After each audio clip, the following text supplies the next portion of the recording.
जी, बिस्मिल्लाहिर्रहमानिर्रहीम। मैं हूँ सनाउल्लाह और आप देख रहे हैं मेरा वीलॉग। दो खबरें हैं। एक तो पाकिस्तान के 29वें chief justice of Pakistan justice Qazi Faez Isa retire हो गए और एक बड़ा हंगामा खेज उनका जो अदवार था, दौर था, वो ख़त्म हुआ।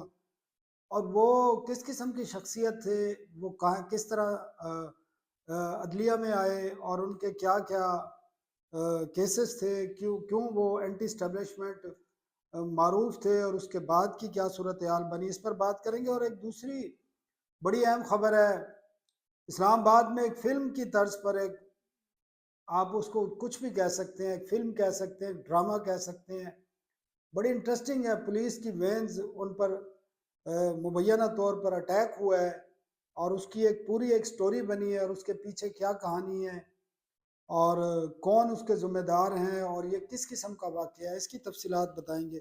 लेकिन सबसे पहले चीफ रिटायर होने वाले चीफ जस्टिस ऑफ पाकिस्तान काजी फ़ाइज़ ईसा कौन है, किस तरह अदलिया में आए, क्यों ये एंटी स्टैब्लिशमेंट मशहूर थे और तकरीबन ये पाकिस्तान के ये वाहिद जज हैं जो चीफ जस्टिस ही भर्ती हुए। बड़े इंटरेस्टिंग बात है।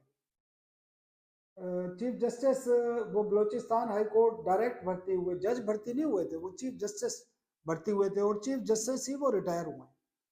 तो इससे अंदाज़ा कर लें कि उनके साथ इस किस्म के, और ये वाक़या है 2009 में जब साबिक डिक्टेटर मरहूम जनरल परवेज़ मुशर्रफ ने इमरजेंसी आयद की थी और उसके तहत पीसीओ के जजेस ने हलफ उठाया था और बाद में सुप्रीम कोर्ट ने उस इमरजेंसी को गैर आइनी करार दिया था। तो उसके बाद बहुत सारे जज फारिग हुए, पीसीओ वाले तमाम जजेस फारिग हुए, तो बलोचिस्तान के तमाम जजेस फारिग हो गए।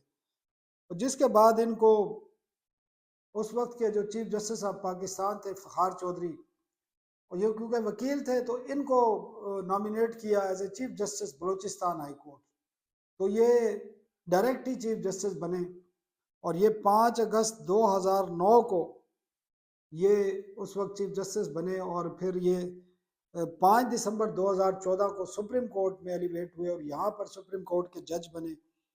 और जो पहला इनका जो मशहूर किसको कहते हैं जहाँ से इनको एंटी स्टेब्लिशमेंट कहा गया, वो था कि 5 दिसंबर 2014 को ये जज है और 2016 में, शायद अगस्त 2016 में, इनकी सरबराही में एक कमीशन बनाया गया कि जिसने कोयटा में जो वकला के ऊपर जो खुदकुश हमला हुआ था जिसमें बहुत ज़्यादा शहादतें भी हुई थी, एक कमीशन बनाया गया और इस कमीशन की रिपोर्ट फायजीसा ने लिखी। तो उन्होंने इंटेलिजेंस इदारों और सिक्योरिटी इदारों की पर शदीद तनकीद की और इसको नाअहली करार दिया। उन्होंने जो मजहबी शिदत तंजीमें हैं उनके किरदार के हवाले से बात की। फिर देखा जाए तो फैज़ाबाद धरना कमीशन भी इन्हीं ने लिखा था और उसके उसके भी आपको पता है उस पर भी कितना इतराज़ात हुए थे। और फिर तहरीक इंसाफ ने इनके खिलाफ इसी फैज़ाबाद धरने केस के जो इनका फैसला था उसकी बुनियाद, बेसिकली तो वही बुनियाद थी और उसी की बुनियाद पर इनके खिलाफ एक रेफरेंस भेजा गया और वही रेफरेंस ही बुनियाद बना कि आज तक सुप्रीम कोर्ट में उनके उन जजेस के साथ ताल्लुकात बेहतर नहीं हो सके जिन्होंने उस रेफरेंस के दौरान वो समझते थे चीफ जस्टिस उनके साथ ज्यादती की गई। तो ये इस वजह से ये एंटी स्टेब्लिशमेंट मशहूर थे।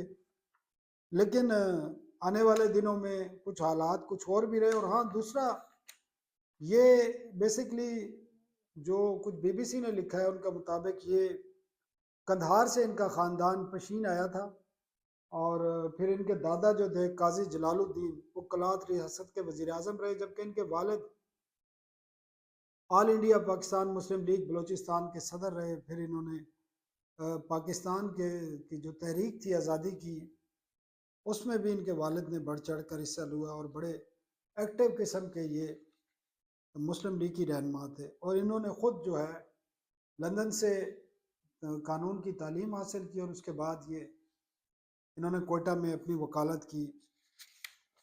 और बहुत सारे केसेस थे, जिस तरह जुल्फ़िकार अली भुट्टो का जो केस था, उसके हवाले से जो एक रेफरेंस था पीपल्स पार्टी का, उस पर उन्होंने फैसला दिया। इसके साथ भी बहुत सारे केसेस थे जिन पर उनके हवाले से बहुत सारी तनकीद भी की जाती है। ख़ासकर अब बाद में आकर ये तक हो गया था कि ये शायद एंटी पीटीआई जज थे, इस किस्म के भी जो है सूरत हाल थी। फिर सुप्रीम कोर्ट में बेंचेस के हवाले से जो सूरत हाल बनी, या मखसूस नशिस्तों का जो फैसला था, वो दूसरा इनके हवाले से ये भी मशहूर था कि इनके जो रवैये हैं वो थोड़े से सख्त हैं। फौजी अदालतों के हवाले से फैसला था, ये भी उस बेंच में शामिल थे। तो बहुत सारी चीज़ें थी, लेकिन अब ये दौर ख़त्म हो गया है। और क्योंकि पाकिस्तान में जो अदलिया का रोल है वो हर दौर में डिफरेंट होता है, और अब तो 26वीं आईनी तरमीम के बाद एक डिफरेंट रोल होगा। और अब लोग ये भी समझते हैं कि 26वीं आईनी तरमीम के लिए भी चीफ जस्टिस काजी फायज ईसा ने सहूलतकारी फराम की, ये भी इल्ज़ाम आयद किया जा रहा है आजकल के दिनों में। तो ये एक पूरी इनकी एक हिस्ट्री थी जो तकमील मुकम्मल हुई है, और अब ये रिटायर हुए हैं। और इनका नाम किस तरीके से याद रखा जाएगा, पाकिस्तान में तो खैर अदलिया के हवाले से मुख्तलिफ बातें होती रहती हैं, लेकिन ये जो इनका एक तारीख थी पॉलिटिकल केसेस के हवाले से, एंटी इस्टेब्लिशमेंट होने के हवाले से जो इनके केसेस थे, तो मिक्स किस्म का एक इनका रोल रहा है। और वो आने वाले दिनों में लोगों को फिर अंदाज़ा होगा कि जब नई अदलिया के नए चीफ जस्टिस के रोल के बारे में, उनके एक्ट के बारे में, उनका जो कंडक्ट होगा उसके बारे में जब बातें सामने आएंगी। लेकिन ये ज़रूर रहा है कि उनके दौर में जजेस के दरमियान इख्तलाफात कम होने की बजाय वसी तर होते गए, और पूरी कौम जो है सुप्रीम कोर्ट की तरफ जहाँ देखती थी, और जब कोई बेंच बनता था तो ये बाकायदा पहले से लोगों को पता होता था कि कौन से जज किस किस साइड पे खड़े हैं और कौन से जज किस साइड पे खड़े हैं। तो उनके दौर के ये ज़रूर, इसको नेगेटिव सेंस में देखें या पॉजिटिव सेंस में देखें, लेकिन बातें ये नज़र आ रही हैं कि जो अदलिया थी मज़ीद डिवाइड हो गई थी इनके दौर में। और वो एक जो तवक्को ज़ाहिर की जाती थी जब ये चीफ जस्टिस बने थे कि जजेस के दरमियान जो खलीज है, जो इख्तलाफात हैं, इनके आने से शायद ख़त्म हो जाएंगे, तो वो ख़त्म नहीं हुए बल्कि मज़ीद बढ़े। और उनका जो आखिरी शाइया था उसमें भी तकरीबन कोई 5 सुप्रीम कोर्ट के जज साहबान उन्होंने शिरकत नहीं की, और वो सबको पता है। अतर बिन अल्लाह भी शामिल हैं, जस्टिस मंसूर अली शाह भी शामिल हैं, जस्टिस मुनीब अख्तर भी शामिल हैं, जस्टिस शाहिदा अख्तर भी शामिल हैं, और एक जज और थे। तो 5 जजेस ने उन्होंने शिरकत ही नहीं की। मतलब है कि वो इख्तलाफात इस नौयत के थे, और इस शाइये से भी सुप्रीम कोर्ट में जो डिवाइड है, क्योंकि सिर्फ ये उनका शाइया नहीं था, बल्कि जो नामजद चीफ जस्टिस हैं जिन्होंने अब हलफ उठाना है आइंदा 14-15 घंटे में, जब मैं ये रिकॉर्ड कर रहा हूँ तो अगली सुबह इन्होंने हलफ उठाना है, तो वो उनसे भी उनका इख्तलाफ लगता यही है कि इन 5 जजेस का बरकरार रहेगा। तो वो क्योंकि वो शायद समझते हैं कि सुप्रीम कोर्ट में एक जो है हैजमनी कायम करने के लिए ये आइनी तरमीम लाई गई, और सीनियरिटी के असूल को छोड़ते हुए 3 नामों वाला तरीकाकार इख्तियार किया गया, और सीनियर मोस्ट जो 2 जज थे उनको नज़रअंदाज किया गया। तो ये अब जो है ये चीज़ें बरकरार रहेंगी। तो ये मुख्तसर सा एक इनकी पूरे दौर का एक तजिया था। दूसरा, आज बड़ा इंटरेस्टिंग दिन रहा है।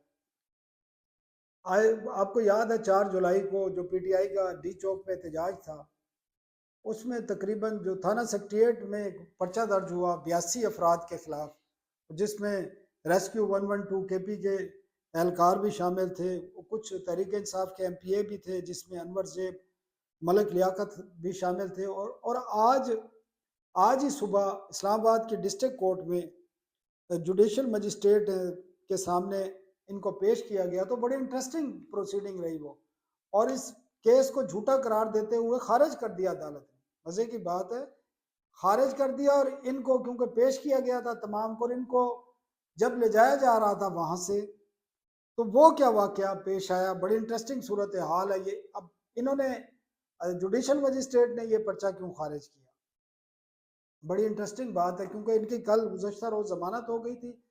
फिर हुकूमत ने थाना सेक्रेटेरिएट में उसी जो थाना कोसार का 4 जुलाई का जो पर्चा था उसके 2 घंटे बाद का इन्होंने जाहिर कर दिया सेक्रेटेरिएट में थाना। इसी बुनियाद पर ये इनके खिलाफ जो पर्चा बनाया गया था वो खारिज किया जुडिशल मजिस्ट्रेट ने। और उसके बाद जो वाक़या हुआ वो पूरी एक फिल्म है, फिल्म का एक मुझे तो सीन लग रहा था। वो कुछ वीडियोस भी आई, उनसे भी लगा। ये ज़रूर है कि वहाँ कुछ जो ताज़ा तरीन वीडियोस आई हैं उनके मुताबिक कुछ नौजवानों ने उस पर हमला ज़रूर किया, पथराव किया और लाठियाँ भी थी वो उन पर बरसाई गई, लेकिन पूरा ये फिल्मी सीन लगा है। अब कोर्ट इनके केस खारिज कर चुकी है, इनको रिहा हो जाना चाहिए, इनको शिफ्ट किया जा रहा था। और यही उन्होंने कहा, कोर्ट ने भी कहा कि ये 2 घंटे के डिफरेंस से पहले थाना कोसार में पर्चा होता है जब उनकी गुज़श्ता रोज़ ज़मानत होती है, तो अब बताया जाता है कि 2 घंटे बाद तो थाना सेक्रेटेरिएट में। तो जज का ये सवाल था कि ये 82 अफराद 2 घंटे के अंदर एक जगह से दूसरी जगह कैसे मूव हो गए, जबकि ये पहले ही वहाँ अरेस्ट हो चुके थे। वो बड़ी इंटरेस्टिंग उसके बाद का जो वाक़या है उस पर वज़ीर इत्तलात ने भी इज़हार ख्याल किया है और ये भी दावा किया गया हुकूमत की तरफ से कि हमला करने वाले 4 अफराद गिरफ्तार किए गए हैं, अब इन्वेस्टिगेशन हो रही है। पूरा एक जो है स्क्रिप्ट है जिस पर अमल हो रहा है। लेकिन अब ये देख लें जिस तरह आज कोर्ट में ये जुडिशल मजिस्ट्रेट के सामने जो कुछ हुआ, अब उसके बाद जो पुलिस वैन्स, क्योंकि वो एक तो पुलिस वैन नहीं थी, 3-4 पुलिस वैन थी और ये भी दावा किया गया कुछ लोग फरार हो गए हैं और बाद में कुछ गिरफ्तार हो गए और उसमें तहरीक इंसाफ के एमपीए भी शामिल हैं। केपी के ये वो एमपीए हैं, अनवर ज़ेब हैं, मलिक लियाकत हैं और एक शायद और इनके एमपीए हैं। तो ये मुझे तो समझ नहीं आती कि भाई ये अदालतें, हुकूमत ये चाहते क्या हैं। ये इस किस्म के जो अब आप पर्चा जिस तरह कर रहे हैं कोसार में और फिर 2 घंटे बाद सेक्रेटेरिएट में वहाँ से ज़िम्मत उठाना पड़ी, तो ये एक नया स्क्रिप्ट तैयार था जिस पर मेरे ख्याल में अमल दरामद किया गया। और ये भी जब मामला अदालतों में जाएगा तो फिर एक जग हसाई होगी जो होती रहती है।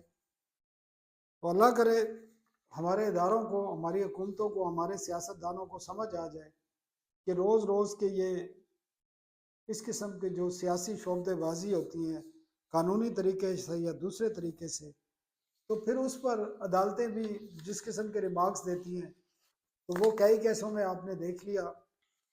और इस केस में भी मुझे लगता है कि जब ये मामला अदालतों में जाएगा तो फिर जिस तरह जुडिशल मजिस्ट्रेट ने इस पर्चे को खारिज किया इनके, तो ये बाकी पर्चे भी फिर इसी तरह खारिज होंगे। इजाज़त दीजिए, चैनल को सब्सक्राइब ज़रूर कीजिए। अल्लाह हाफ़िज़।